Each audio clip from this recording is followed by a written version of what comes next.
열왕기상 이제 17장 내용을 보게 되는데요.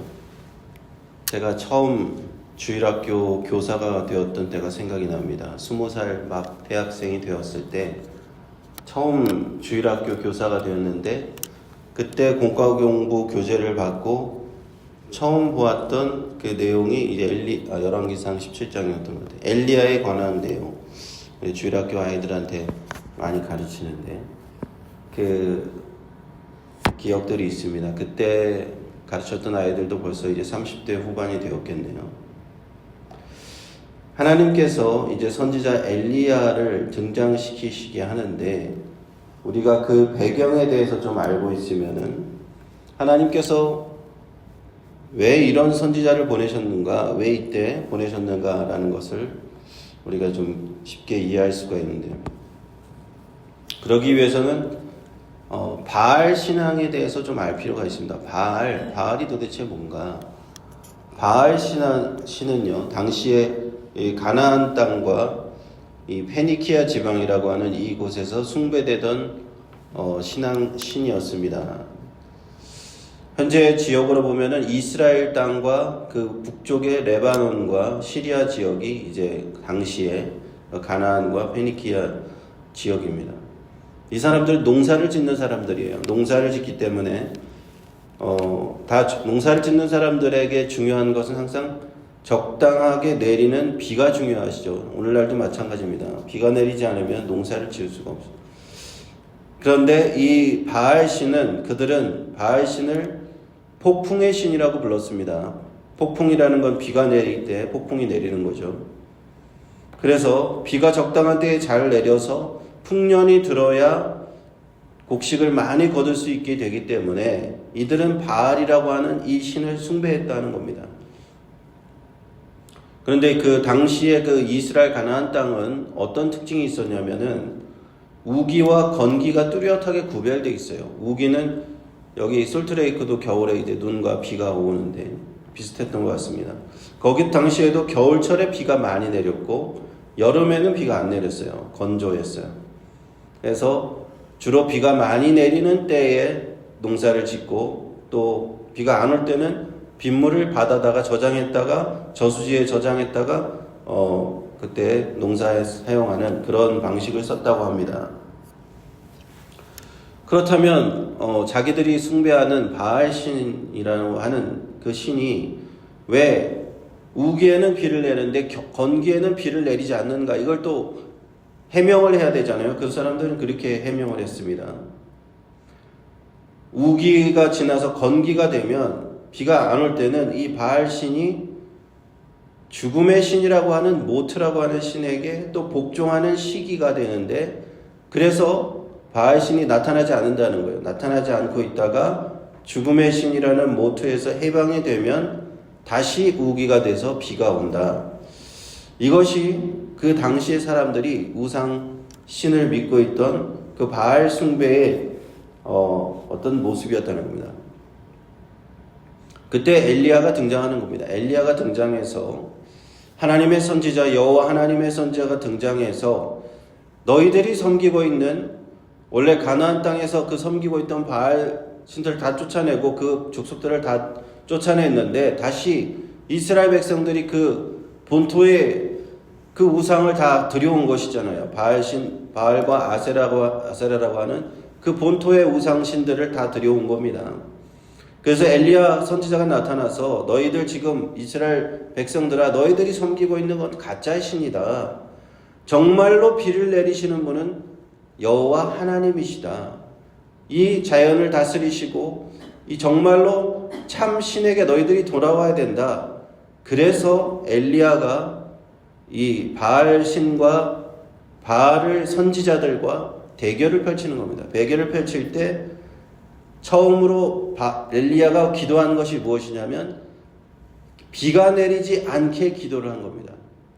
그래서 그 비가 내리지 않게 기도했다는 것이 이래서 중요한 거예요.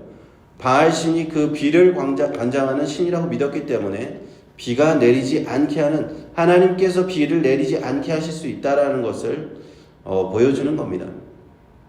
그리고 그 뒷반부로 가면 되면 바알 선지자 450명과 엘리야 1명이 이제 대결을 펼치는 장면이 나오잖아요. 갈멜산에서 대결을 펼치면서 그들이 제단을 쌓아놓고 불을 내리게 하는 신이 참신이다 이러면서 그것을 대결을 펼치는데, 그럼으로써 너희들이 섬기는 바알 선지자 450명이 섬기는 바알 신이 참신이 아니고 참 하나님 여호와 하나님만이 참 하나님이라는 것을 그가 증명을 하는 겁니다. 그리고 나중에 기도를 했을 때 다시 이스라엘 땅에 비가 내리게 되는 그런 역사를 통해서 엘리야는 하나님을 증명하는 거예요. 하나님이 참 살아계시고 너희들이 섬겨야 될 것은, 이스라엘 백성들아 너희들이 섬겨야 할 것은 바알신이 아니라는 것을 그들에게 증명해 주는 그 장면들로 가는 겁니다. 1절부터 이렇게 쭉 보시면 길르앗에 우거하는 자 중에 디셉 사람 엘리야가 나타났다는 겁니다. 아합에게 나타났다는 겁니다. 엘리야가 나타나서 말하기를 내가 섬기는 이스라엘 여호와 하나님의 사심을 가리켜 맹세하노니 내 말이 없으면 수년 동안 우로가 있지 않을 것이다. 비우자 이슬로자 비도 이슬도 있지 않겠다. 이렇게 얘기한 겁니다. 엘리야의 이름을 보면요, 그가 무슨 사명을 받았는지 우리는 잘 알 수가 있는데, 엘리라고 하는 말은 나의 하나님이라는 뜻입니다. 엘리 라마 사박다니, 나의 하나님 어찌하여 나를 버리셨나이까. 예수님이 이렇게 하셨어요. 엘리는 나의 하나님의 뜻이, 야는 여호와를 뜻하는 것이에요. 그래서 엘리야 하면은 여호와는 나의 하나님이시다 이런 뜻입니다. 그 엘리야는 이름 자체로 그 사명이 있는 거예요. 그 안에 너희들이 섬기고 있는 그 바알신 참 하나님이 아니고 여호와만이 나의 하나님이시다. 그래서 엘리야라고 하는 선지자가 등장하는 겁니다. 그리고는 그 북이스라엘의 바알 신앙에 지금 푹 빠져 있는 그들, 북이스라엘의 왕 아합과 또 바알 신앙을 섬기는 집안에서 시집온 그 왕비 이세벨을 향해서 선포하는 겁니다. 내 말이 없으면 수년 동안 비도 이슬도 있지 않을 것이다. 너희들이 섬기는 신은, 그 폭풍의 신이라고 하는 그 비를 관장한다는 그 신은 다 가짜다. 내 말이 없으면 비가 오지 않을 것이다. 하나님께서 비를 멈추실 것이다. 이것을 선포하는 겁니다. 그들에게 그 가짜 신을 버리고 이제 참 하나님 앞에 돌아와라. 이것을 선포하는 겁니다. 이렇게 가뭄을 선포한 엘리야는 이제 이스라엘 땅에는 비가 내리지 않기 시작하니까 극심한 가뭄이 시작되었죠.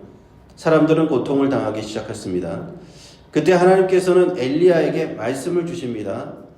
너가 여기 있다가는 너도 같이 목말라서 죽을 것이고 또 먹을 것이 없어서 죽을 것이니까 하나님께서 엘리야를 어디로 보내시는 거예요. 보내시는데 그곳이 바로 그릿 시내가로 보내셨다.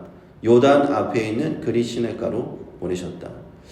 하나님께서는 하나님의 사람이 하나님의 일을 감당하려고 할 때 그들에게 피난처를 제공해 주신다는 것을 분명하게 보여주는 겁니다.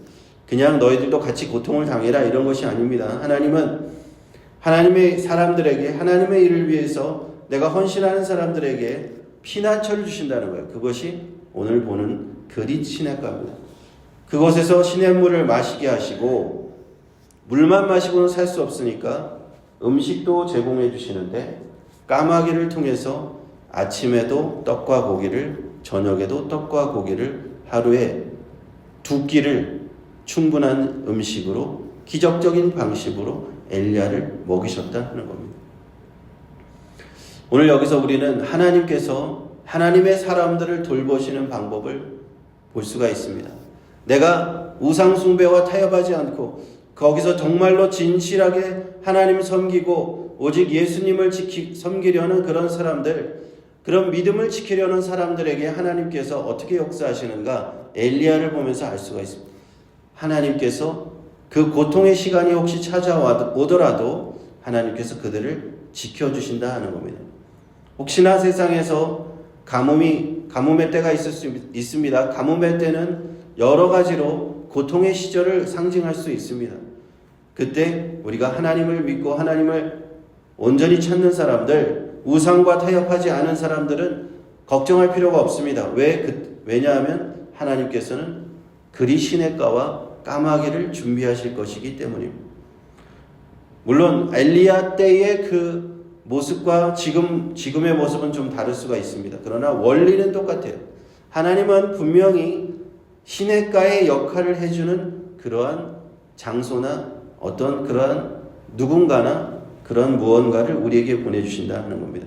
세상의 환란으로부터 피해서 숨을 수 있는 곳, 그곳이 바로 그리 시냇가다 하는 것이고, 까마귀의 역할을 해줄 사람이 분명히 누군가가 또 무엇인가가 우리에게 있을 겁니다. 그것은 떡과 고기를 가져다 준 그 까마귀처럼 하나님의 백성이 고난을 당할 때 분명히 하나님께서 우리를 그냥 내버려 두지 않으시고 우리에게 그러한 필요를 공급하시는 하나님이 있다는 겁니다. 그러므로 우리가 엘리야를 보면서 하나님 앞에 담대하게 내가 예수님 믿는다, 하나님 믿고 내가 이 세상과 타협하지 않겠다라고 우리가 담대하게 선포할 수 있는 이유는 무엇이냐? 하나님께서 엘리야처럼 우리를 돌보아 주실 것이기 때문인 줄로 믿습니다. 오직 우리 예수님만이 나의 주님이십니다. 내가 믿음을 타협하지 않고 세상에서 세상 사람들과 똑같이 살지 않고 내가 우상을 숭배하지 않고 하나님만을 내가 전심으로 찾고 섬기겠습니다. 이렇게 나아가기를 축원합니다. 그러면 하나님께서 두려워 말라, 내가 너와 함께하리라, 내가 너를 도와주리라, 내가 너에게 참으로 이 세상에서 알지 못하는 하나님의 역사를 보여주리라, 숨을 곳을 보여주리라, 그리 시냇가를 보여주리라, 까마귀와 같은 돕는 누군가를 보내주리라. 하나님께서 그렇게 말씀하시는 줄 믿습니다. 우리 지난 1년 동안 제가 돌아보면서 하나님께서 얼마나 많은 그리 시냇가와 까마귀를 통해서 저와 여러분에게 우리에게 은혜를 주셨는지 모릅니다. 우리가 지금 또 이렇게 또 많은 공사도 했고 올해 한 해 동안, 근데 또 지금 나무를 또 트림해야 되고 잘라야 되는 이 공사를 또 앞두고 있는데 너무나 감사한 거예요. 하나님께서 이렇게 계속 채워주시는 겁니다. 하나님께서 우리 교회 연약함을 아시고 계속 공급해 주시고, 하나님이 우리가 이 신앙을 그만두지 않을 수 있도록 넉넉하게 채워주시는 것을 본다는 것입니다. 할렐루야. 하나님께서 이렇게 공급해 주시는, 까마귀와 같은 사람들 보내주셨잖아요. 까마귀와 같은 사람 보내주시고, 우리가 쉴만한 우리의 마음에 어려움이 있을 때마다 하나님은 우리에게 힘이 되어주셨습니다. 그리 시냇가가 되어주셨습니다. 그런 것들을 생각할 때 하나님께 감사하지 않을 수 없고 찬양하지 않을 수 없는 줄 믿습니다. 그래서 우리가 이렇게 11월 달이 되었는데 이 추수감사의 계절에 하나님 우리에게 이렇게 우리를 돌보시는 하나님, 엘리야를 돌보신 것처럼 우리를 돌보신 하나님께 우리가 감사와 찬양을 드리는 이 추수감사의 계절이 되시기를 주님의 이름으로 축원드립니다. 기도하겠습니다. 하나님 은혜를 감사합니다. 하나님 까마귀를 통해서 먹이시고 그리 시냇가에 쉴만한 물가로 엘리야를 또 쉬게 하시는 하나님의 은혜를 봅니다. 우리가 하나님의 믿는 신앙을 굳건히 지킬 때, 선포하며 나아갈 때, 우상과 타협하지 않을 때, 세상과 타협하지 않을 때 하나님께서 우리를 돌보시고 먹이시고 하나님께서 인도하심을 믿습니다. 아버지 하나님, 우리가 이러한 믿음으로 다시금 힘을 얻고 아버지 하나님을 찬양하고 아버지 하나님 그러한 감사드리는 아버지 귀한 우리 추수감사의 계절 될 수 있도록 축복하여 주옵소서. 예수님의 이름으로 기도합니다. 아멘.